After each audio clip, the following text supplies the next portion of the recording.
내 눈에 무슨 일이 일어났어? 나한테 도대체 무슨 일이 일어나고 있는 거지? 아침에 일어났을 때 얼굴이, 특히 눈 주변이 좀 붓는 걸 보고 잠을 잘 못 잤나? 하고 넘긴 적 있으신가요? 밤에 물도 많이 안 마셨는데 두세 번이나 화장실에 일어나 본 적은요? 아니면 몇백 미터만 걸어도 다리가 납덩이처럼 무겁고 신발 자국이 발목 주변에 깊게 남은 적은요? 이 중 하나라도 고개가 끄덕여진다면 아마 몸이 보내는 SOS 신호를 놓치고 계신 걸지도 모릅니다. 요즘 몸이 무겁고 다리가 자꾸 붓네. 소변이 탁해지고 다리가 붓고 온몸이 피로해질 때까지 기다리지 마세요. 그때는 이미 당신의 신장 콩팥, 이 늙어버린 뒤일지도 모릅니다. 2023년 대한신장학회 통계에 따르면 50세 이상 성인 10명 중 3명은 이미 신장 기능 저하가 시작되었지만 그 사실을 전혀 모르고 지낸다고 합니다. 무서운 점은 이 병이 조용히 진행된다는 것입니다. 발견될 때쯤이면 이미 신장의 70% 이상이 손상되어 있을 수도 있죠. 하지만 다행히도 최근 연구에 따르면 조기에 발견하고 식습관, 수면, 수분 섭취를 바로잡으면 신장은 잃었던 기능의 대부분을 회복할 수 있습니다. 저는 그 사실을 몸소 경험한 사람입니다. 제 이름은 박지훈, 46살. 부산에서 태어나 서울에서 금융업에 종사한 지 10년이 넘었습니다. 회사에서는 늘 커피가 손에 있었고 점심은 짠 도시락, 밤에는 동료들과 회식이 일상이었습니다. 모두가 그렇듯 평범한 생활이라 생각했죠. 그러던 어느 가을 아침, 거울을 보니 눈 주변이 살짝 부어 있었습니다. 알레르기인가? 하고 넘겼죠. 몇 주 뒤부터는 발목에 양말 자국이 남기 시작했고, 아침마다 소변이 자주 마렵고, 거품이 잠시 생겼다가 금세 사라졌습니다. 역시 날씨 탓이겠지 싶었습니다. 하지만 제 아내 최서윤, 가정의학과 의사인 그녀가 제 얼굴을 한참 보더니 고개를 저었습니다. 여보, 신장기능 검사 좀 받아요. 뭔가 이상해요. 당신의 몸은 매일 조금씩 독소를 쌓아가고 있습니다. 그리고 그 피해를 가장 먼저 받는 곳이 바로 신장 콩팥입니다. 나는 마포병원에 갔고 김민서 의사님을 만났습니다. 내 이야기를 들은 의사님은 세심하게 물었습니다. 짜게 드시나요? 나는 웃으며 대답했습니다. 아니요, 그냥 간이 딱 맞게 먹어요. 의사님이 미소 지으며 말했습니다. 한국 분들은 다 그렇게 말씀하시죠. 하지만 실제로 측정해보면 나트륨 섭취량이 권장량의 2배가 넘는 경우가 많아요. 그날 바로 피와 소변 검사를 했습니다. 결과는 이랬습니다. 크레아티닌 수치가 기준보다 높았고 EGFR이 약간 감소. 즉, 내 두 콩팥이 평소보다 더 힘들게 일하고 있다는 뜻이었습니다. 진료실에서 잰 혈압은 145, 88. 나는 비만도 아니고 당뇨도 없었기에 그 결과는 정말 충격이었습니다. 김민서 의사님이 조용히 말했습니다. 박 선생님, 신장이 망가진 건 아닙니다. 하지만 지금 피곤한 상태예요. 지금처럼 짜게 먹고 늦게 자고 하루 종일 커피 마시고 물을 안 드시면 5년 후에는 혈압약이나 이뇨제를 매일 드셔야 할 수도 있습니다. 나는 아무 말도 하지 못했습니다. 머릿속에 늦은 밤 회식 자리, 치킨, 소주, 매운 라면이 떠올랐습니다. 의사님이 말을 이었습니다. 하지만 지금 바로 바꾸면 됩니다. 소금 줄이고 물 섭취를 조절하고 가벼운 운동을 꾸준히 하고 신장에 좋은 음식을 선택한다면 우리는 충분히 되돌릴 수 있어요. 그는 마지막으로 이렇게 말했습니다. 신장은 올바르게 대하면 스스로 회복할 수 있는 장기입니다. 매일 쌓이던 독소들이 결국 내 신장을 무너뜨렸습니다. 나는 물었습니다. 신장을 빨리 회복시키는 음식이 있을까요? 의사님이 미소를 지으며 대답했습니다. 기적 같은 음식은 없습니다.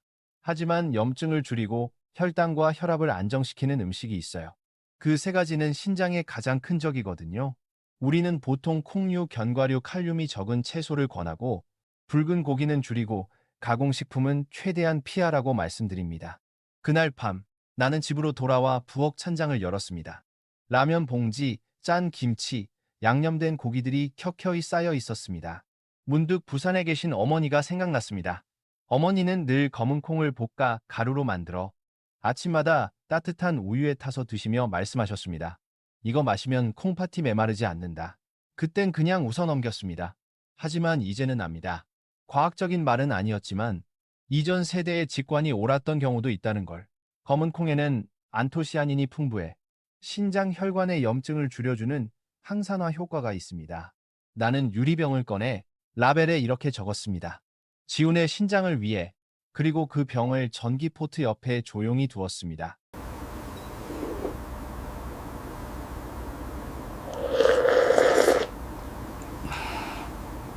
다음 날 아침, 나는 하루를 따뜻한 물 200ml 한 잔으로 시작했습니다. 그리고 무가당 두유에 검은콩 가루 한 스푼을 타서 저었습니다. 은은한 볶은 향이 퍼지며 문득 고향 생각이 났습니다. 나는 그것을 약이라고 부르지 않았습니다. 그저 오랜 세월 묵묵히 버텨준 두 콩팥에게 보내는 사과의 마음이었습니다. 마신 뒤 나는 작은 수첩을 꺼내 적었습니다. 소변 본 시간, 마신 물의 양, 피로감의 정도. 아내가 웃으며 말했습니다. 이제 완전히 모범 환자 다 됐네. 나는 고개를 저으며 대답했습니다. 아니, 이제야 몸의 소리를 다시 배우는 중이야. 신장 기능이 50% 이하로 떨어지면 회복 가능성은 거의 0에 가깝습니다. 3일이 지나자 눈의 부기가 조금씩 가라앉았습니다. 일주일 후 아침 혈압은 130, 80이 근처로 내려갔습니다. 나는 여전히 커피를 마셨지만 아침에 작은 컵 한 잔만 마시고 그 대신 하루 종일 물을 자주 마셨습니다. 그리고 한강을 따라 천천히 걷기 시작했습니다. 매일 30분, 날씨가 추운 시간대는 피했습니다. 2주가 지나자 몸이 한결 가벼워졌고 밤에는 한 번도 깨지 않고 깊이 잠들 수 있었습니다. 나는 그 결과를 김 선생님께 보냈습니다. 의사 선생님은 이렇게 답했습니다. 좋아요. 계속 유지하세요. 몸이 긍정적으로 반응하고 있어요. 내 친구 박도연도 내 이야기를 듣고 검사를 받았습니다. 결과는 경미한 알부민요. 나와 똑같은 초기 신호였습니다. 그는 두려워했지만 달라진 내 모습을 보고 희망을 가졌습니다. 우리는 카카오톡 단체방을 만들었습니다. 이름은 2개의 단단한 콩팥. 매일 밤 서로 물병 사진과 저염 식단 사진을 올렸습니다. 어느 날 도연이 농담처럼 말했습니다. 우리 이제 늙었는데 사는 건 의대생 같네. 나는 웃으며 대답했습니다.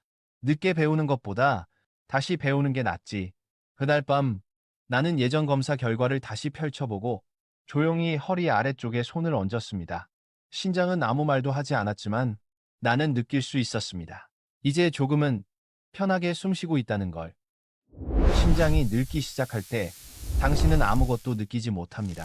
하지만 몸은 서서히 한 부분씩 무너져 갑니다. 나는 생각했습니다. 눈에 가벼운 부기, 밤중 소변, 이른 피로감 같은 작은 증상들을 그냥 두면 몇 년 뒤에는 평생 약과 함께 살아야 할지도 모른다는 것을요. 하지만 조금만 일찍 이해하고 행동한다면 이야기는 완전히 달라질 수 있습니다. 저는 제 몸으로 그 사실을 직접 확인했습니다. 그래서 오늘 제가 단 3개월 만에 신장 나이를 되돌릴 수 있었던 방법을 정확히 공유하려 합니다. 그건 거창한 게 아닙니다. 단 3가지 작은 변화였습니다. 첫째, 물을 제대로 마시는 습관. 너무 많지도 너무 적지도 않게. 둘째, 신장을 쉬게 하면서도 영양은 충분히 채워주는 3가지 황금 음식을 고르고 활용하는 법. 셋째, 싱겁게 먹되 맛을 잃지 않는 방법.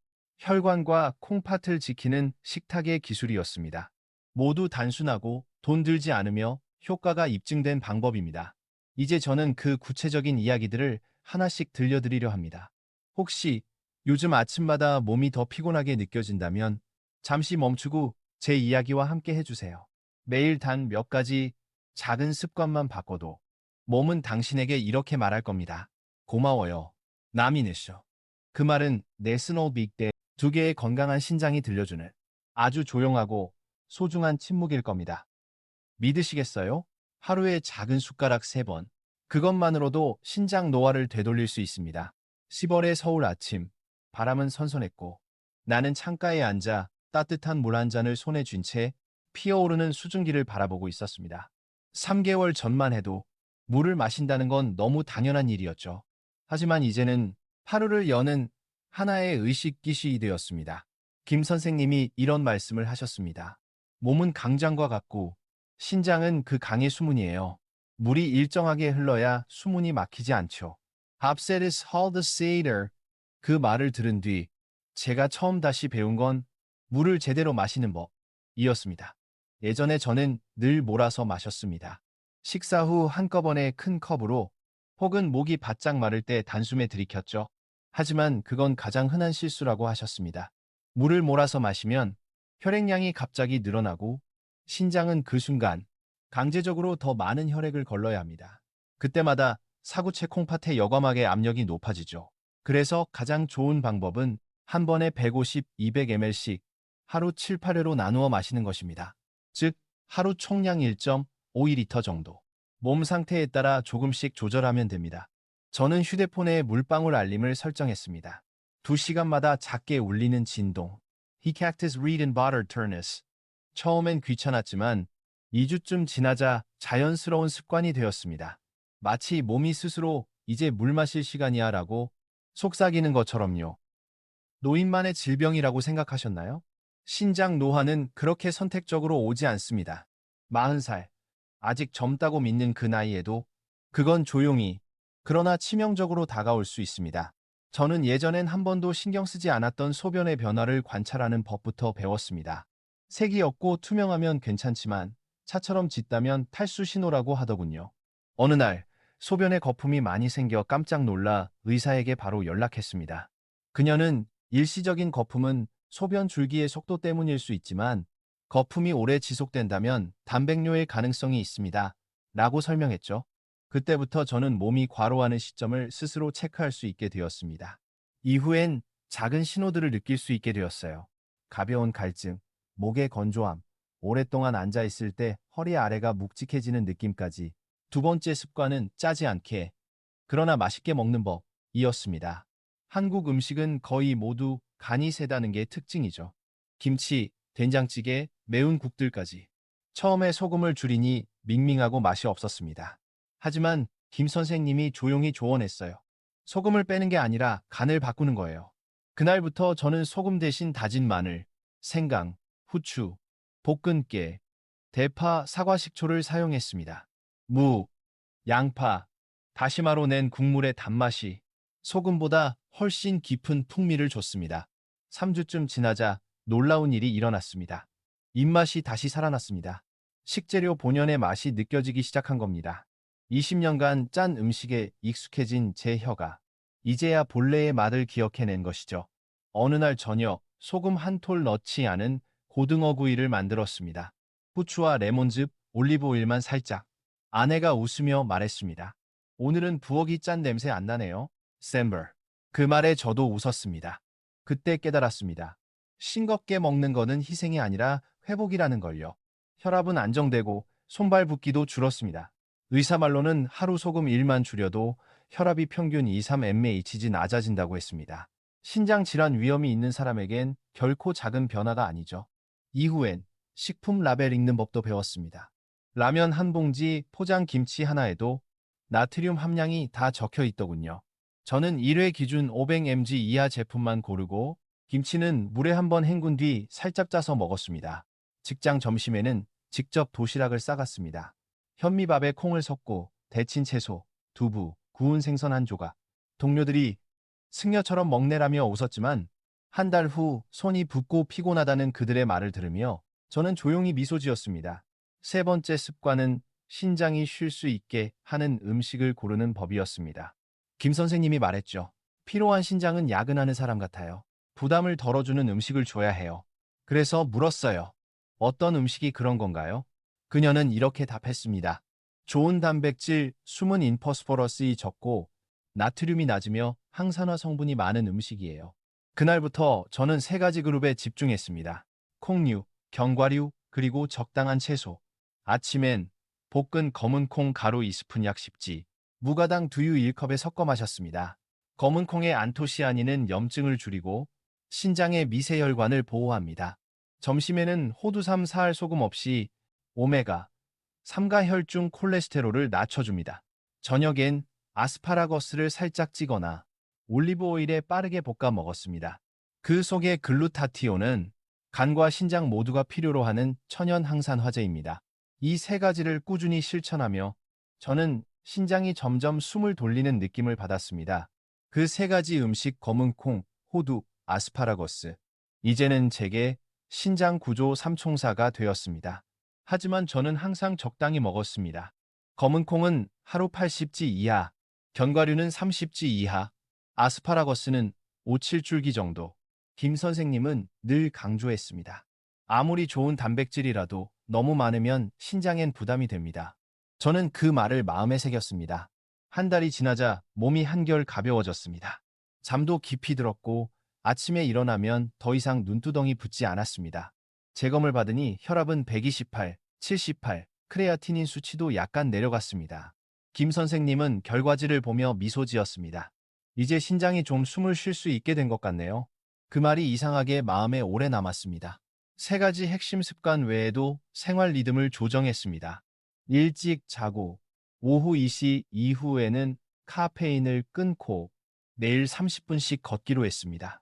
의사는 말했습니다. 일주일에 5번 하루 30분 걷기만으로도 신장으로 가는 혈류가 좋아지고 혈압이 안정됩니다. 저는 운동선수가 되려 하지 않았습니다. 그저 천천히 걸으며 호흡을 느끼고 발소리를 들었습니다. 집에 돌아오면 그날의 물 섭취량, 혈압, 몸의 느낌을 노트에 적었습니다. 그 노트는 점점 두꺼워져 어느새 제 신장의 회복일기가 되었습니다. 어느 일요일 아침, 친구 박도현과 여의도 공원을 함께 걸었습니다. 그는 이 3가지 습관 덕분에 이제 밤에 한 번만 깨요 라며 웃었습니다. 우리는 함께 걷고 웃으며 그동안 얼마나 몸을 소홀히 대했는지 이야기했습니다. 그가 말했습니다. 우린 평생 돈 벌려고 일하지만 신장은 야근 수당이 없잖아. 그 한마디에 저는 말없이 고개를 끄덕였습니다.